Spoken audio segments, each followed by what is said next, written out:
Hey, it's Stasi, and today I'm going to be doing the best books you've never heard of tag. This isn't necessarily the video I was planning on filming this week, but since I was explicitly tagged, it's what we're doing, so thanks Penny. I think her full channel name is Penelope the Paperback Cat, and that'll be linked down below.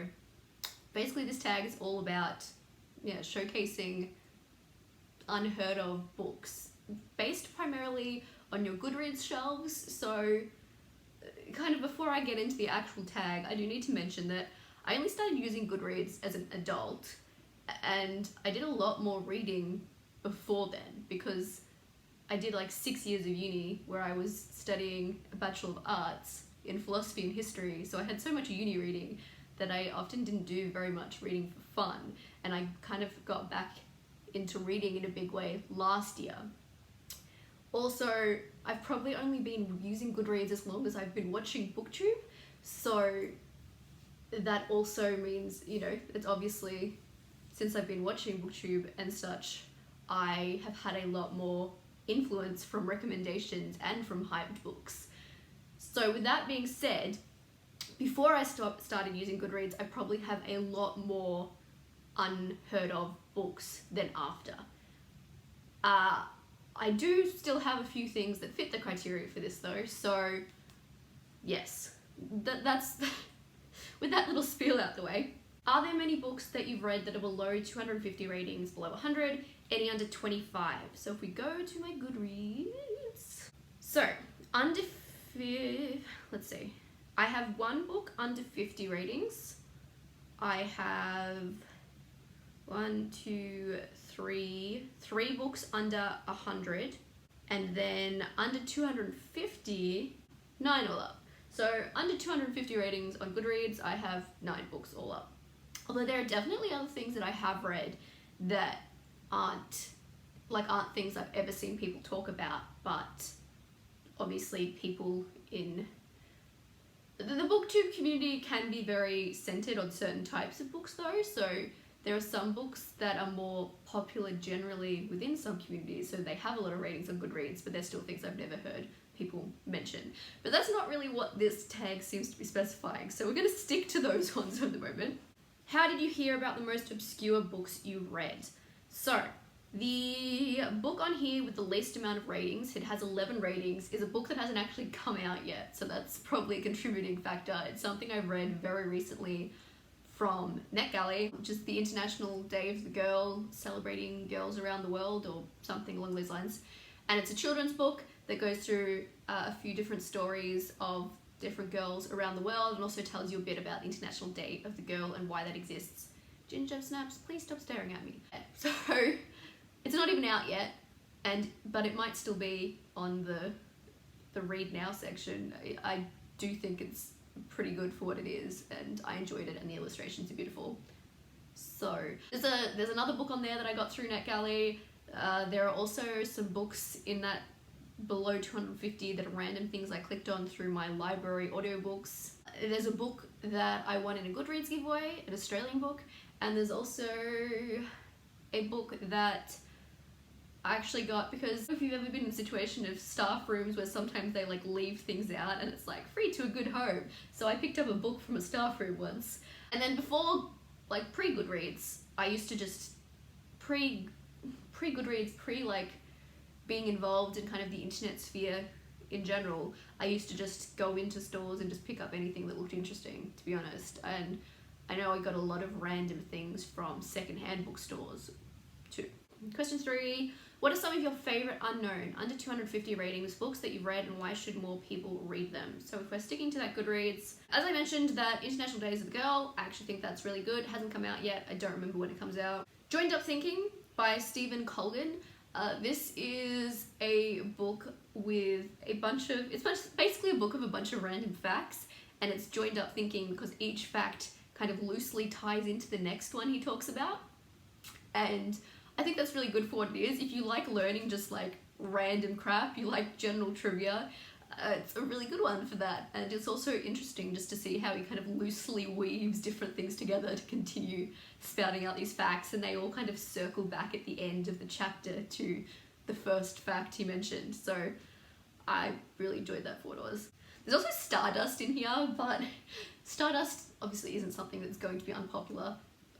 You know, it is a popular book by Neil Gaiman. So, but I think that the only reason this has lower ratings is because I've specifically marked the BBC dramatization, which is the way I listened, which is what I listened to. And that was great because it's a full cast and just get that acted out fairy tale experience. But, you know, not an underrated book necessarily overall, but the BBC dramatization, which has 199 ratings, I would recommend. The one other thing here that I would particularly mention would be Speaking Out, a 21st Century Handbook for Women and Girls by Tara Moss. Not necessarily my favourite feminist book I've ever read, but I think they're all kind of important in their own way. And then outside of Goodreads, I actually picked up 2 things just off my physical shelves that I would have read, who knows when, quite young. But they're these books, Waterbound by Jane Stemp and The Lake at the End of the World by Caroline McDonald. Now, it's been a long time since I've read these, so what I actually think of them now would be a different story. But the reason I particularly wanted to highlight these is because I'm pretty sure they're both dystopians, which means they would have been the first dystopian books I ever read. And checking Goodreads, I mean, this had, I think, under 50 ratings, and this had maybe like 200 or something. And this is a book that was originally published in the 80s, and this one I think is from 1996. So yeah, I think they're just the fact that they were those early dystopians that I read, and the first that I remember really enjoying. I think this one might have been the one I particularly remember enjoying. I don't know, they kind of meld together. I remember I read them pretty much around the same time too. But yeah, older dystopians that are really good and prove that these kind of, you know, these young adult dystopians have been around a lot longer than Hunger Games.